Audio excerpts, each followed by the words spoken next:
When I went back to work, everyone was shocked to find out that I was off insulin. I was shocked to find out that people at work were diabetic. I work with other engineers 10, 15, 20 years. I didn't know they were diabetic. And they would come into my office and say, Dwayne, what did you do? How did you do it? And I would say, well, yeah, I did this, I did that.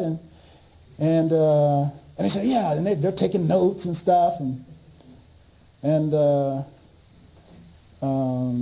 And finally they said, yeah, Dwayne, could you just write it down and put it in a document? And at that time, my daughter, Cynthia, had friends in Pittsburgh that she knew were diabetic. And she goes, yeah, Dad, yeah, send me those notes. And I said, okay, I'll send you the notes. And maybe a month or so later, she goes, Dad, send me some more notes. And I'm going, well, what did you do with those notes? Oh, I made copies, and everybody, they want more. And I go, whoa, Cynthia, you can't be giving that stuff out. I'll get sued. Oh, she goes, no, Dad, these are good people. I said, yeah, good people sue. And then someone at the American Diabetes Association heard my story and asked me to come to a meeting. And the director in Rochester asked me would I facilitate some of the diabetic support group meetings. And I said, yeah, sure. Yeah, why not? And at this point in time, I felt that I just got lucky. And I didn't really believe what I had done would help anybody else. I thought what happened was unique to me. And based on everything I'd read by the experts, it kind of made sense that it was, yeah, I got lucky. So in the diabetic support group in Rochester, I believe they have over, I don't know, a couple hundred people in the support group, but maybe 10 people come to a meeting. When they heard about my story, 75 people showed up at the first meeting. And I went, whoa! And I'm going, who's everybody here? And I walked in, who's everybody? What's this? And this lady, she goes, yeah, we heard about this guy. And yeah, he almost died. He's going to come talk to us. And I go, really? She goes, yeah, do you know him? I said, yeah, I think so. She goes, ooh, really? What's his name? I said, it's me. She goes, it is. Yeah. So anyhow, some of the diabetics in the support group decided, what do they have to lose? And I said, okay, now, I said, look, I don't want to get sued, and I don't want anyone, dropping dead. So what I'm telling you is what happened to me. That's all I can tell you, because I don't have any other data.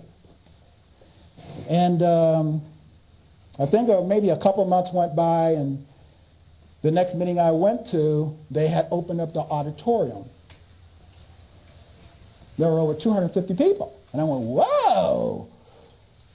And the lady recognized, she said, we're here to see you again. And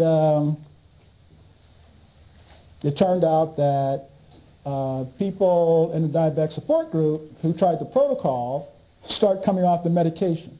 They started getting better.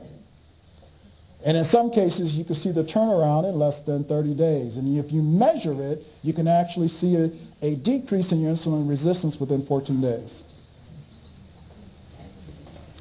And it was going so well that the doctors called the American Diabetes Association and said, who is this engineer telling people how to eat?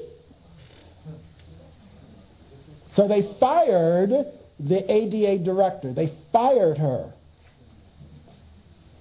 When they called me in office, the super director, whatever he was, he said, Dwayne, we got to let you go. I said, what? He said, we got to let you go. I go, what? I could see he was getting a little pissed off at me. He goes, you're fired. I said, oh. He goes, you understand that, don't you? I said, no, I don't. He goes, why not? I said, I'm a volunteer. He goes, you're a what? I said, I'm a volunteer. He goes, wait a minute, you've been coming to these meetings, handing out these documents and helping people for free? I said, yeah. He goes, oh, what's the catch? I said, well, there's no catch. I just got lucky, and I just sharing some of my luck with other people. He goes, well, Dwayne, we can't have this going any further. and it's for your own good that we stop this. I said, stop what? We got to stop people from getting well. I said, what? He goes, oh, I mean, well, I don't mean well, I mean getting better. I said, what? He goes, well, no, I mean not getting better, coming off the medication. We got to stop that. He goes, Dwayne, you got to understand, we get funding from, I forget the name of the company, GlaxoSmithKline, Squibb, a couple other companies they mentioned. They said the pharmaceutical companies give us our funding, and we can't have someone standing up in a diabetic support group meeting telling people, number one, how to beat this disease. Number two, it be successful. See, it's okay to have diabetes educators in America as long as they don't figure out how to beat this disease. I've taught diabetes educators. I've taught nutritionists. I've taught dietitians. They themselves are manipulated by the same system as the doctors are. And it's not their fault. They just have limited knowledge. But most of us don't realize that they're limited in their knowledge. So we follow their program and we remain diabetic. And I'm going to share with you a very simple protocol. For those of you that have any doubt in this program, don't buy the book, don't buy the DVD. Try the protocol. If you're a diabetic, within 14 days, you'll know whether or not Dwayne McCulley is crazy.